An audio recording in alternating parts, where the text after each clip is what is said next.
اكمل ولا امشي؟ اكمل ولا امشي؟ اوكي، مش بنبقى عارفين اكمل ولا امشي. هو انا المفروض اكمل في العلاقه دي ولا اسيبها وامشي؟ اخد قرار على اساس ايه؟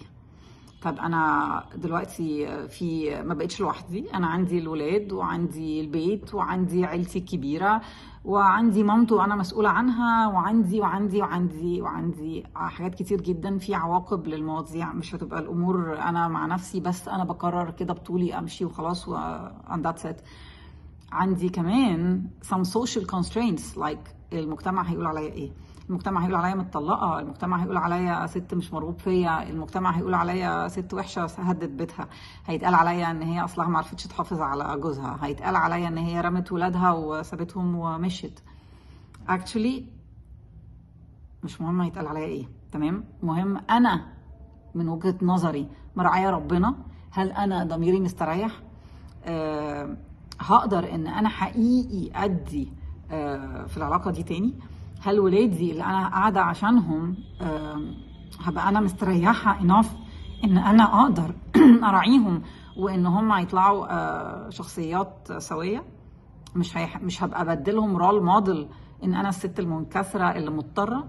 هل انا هبقى مديالهم رول موديل اوف حقيقي الام اللي هي قادره تو ستاند اب فور ذم، الست اللي هي حقيقي قادره تربي وقادره تطلع جيل اللي هو فعلا نفتخر بيه؟ ولا ببقى بدي رول موديل اوف موديل بقى، مش هقول عليها رول موديل ولا كده، مش حاجه يعني حلوه قوي ان انا قاعدة وخلاص عشان ما يتقالش out of خوف، out of ضعف، out of قلق، out of لحسن هيتعمل فيا، لحسن مش هلاقي، لحسن. هل انا بوري لهم صورة وموديل برضو للجواز اللي مش ناجح، ولا بديلهم صورة ان انا بقول لهم ان الجواز عبارة عن نكد وزعل وخناق وضرب واهانات؟ هل ده النموذج اللي احنا محتاجين ان احنا نوريه لاولادنا؟ دي حاجات كلها محتاجة ان انا افكر فيها قبل ما اقرر هل انا محتاجة اكمل ولا امشي من العلاقة دي. اوكي، انا مش بقول نتطلق ومش بقول ان احنا نفضل قاعدين. كل اللي بقوله ان مفيش اي حد فينا محتاج ان هو يستمر في ريليشن شيب لاسباب غير ان هو متقدر ومبسوط وعارف يقدر ويبسط his partner. other than this، لو انا قاعده في العلاقه دي عشان محوجه لفلوس، لو انا قاعده في العلاقه دي عشان محوجه لحسن هيعمل فيا، لحسن اي حاجه غير ان بارادتي الحره انا مبسوطه، حقيقي مبسوطه وعايزه اكمل وعايزه اسعد my partner ده، there is no reason whatsoever to stay. لان العواقب بتاعتها هتبقى مش حلوه، كل اللي حواليا هيتاثروا نيجاتيفلي تماما، واولهم ولادي، لان انا فاقد الشيء لا يعطي. if I could not be filled enough، لو انا مش مليانه كفايه وانا ما عنديش عطاء ان انا اديه، اوكي، سواء للولاد، للبيت، لاهلي، لشغلي، لكل ال different بقى aspects of my life، مش هقدر ادي. ففي ساعتها يبقى لا، انجي بنفسك واطلعي منها، وmaybe we can be very good friends later. يعني هو احنا مش عشان اتطلقنا لازم نضرب بعض ونروح محاكم، يعني ممكن نعمل موديل لان احنا للسيبان، نعمل موديل للانفصال، نعمل موديل للطلاق. بس again I'm not saying that we have to do that. كل اللي انا بقوله ان محتاجين نحط النقاط اللي على اساسها نقدر نقرر الكرايتيرياز اللي احنا بنكمل فيها في العلاقه، الكرايتيرياز اللي احنا بنقرر ان احنا نمشي على اساسها، بنسيب ليه وبنسيب ازاي وبنكمل ليه وبنكمل على اي اسس، وهل ممكن العلاقه دي نصلحها؟ لو ممكن انها تتصلح نصلحها، وازاي بنقدر نقرر ان هي تتصلح ولا لا؟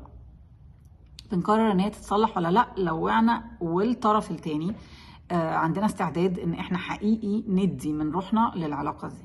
اوكي، لو احنا مقررين ان لا، او واحد مننا مقرر ان هو بايع القضيه او بايع العلاقه، بتبقى صعبه شويه، بتبقى صعبه لان احنا هنخش في حته، هو انا هقعد اقنعك عشان تكمل معايا، ولا هبتدي احط مجهودي في ان انا اتحسن او اصلح الاسبكتس اللي وقعت الدنيا، فانت كمان هتعمل ده، فبالتالي هناخد بايد بعض ونعلي العلاقه دي، ولا هقعد بس بحاول ان انا الصمها.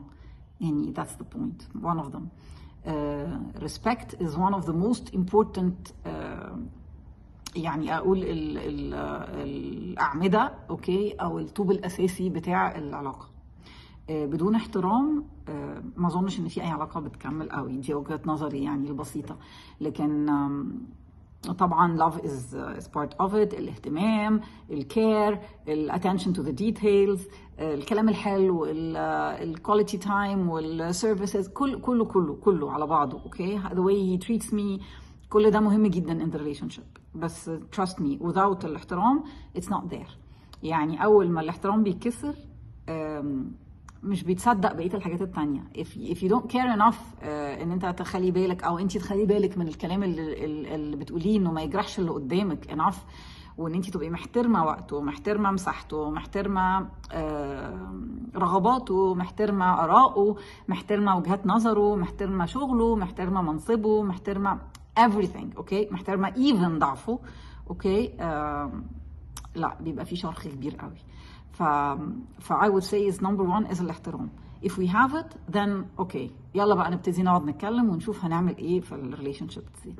فدول الاسبيكتس مور اور ليس اللي احنا بنتعامل بيهم لو احنا بنقرر اذا كان هنكمل مع بعض ولا هنسيب بعض ولا هنمشي، ايا كانت ايه العلاقه. لكن اهم حاجه تاني، احنا ما بنقعدش في علاقه عشان المجتمع هيقول علينا ايه، ما بنقعدش في علاقه عشان لحسن هيحصل ايه، اوكي. احنا في العلاقه دي هنا علشان احنا الاتنين حابين نكون فيها وحاطين حته من روحنا فيها.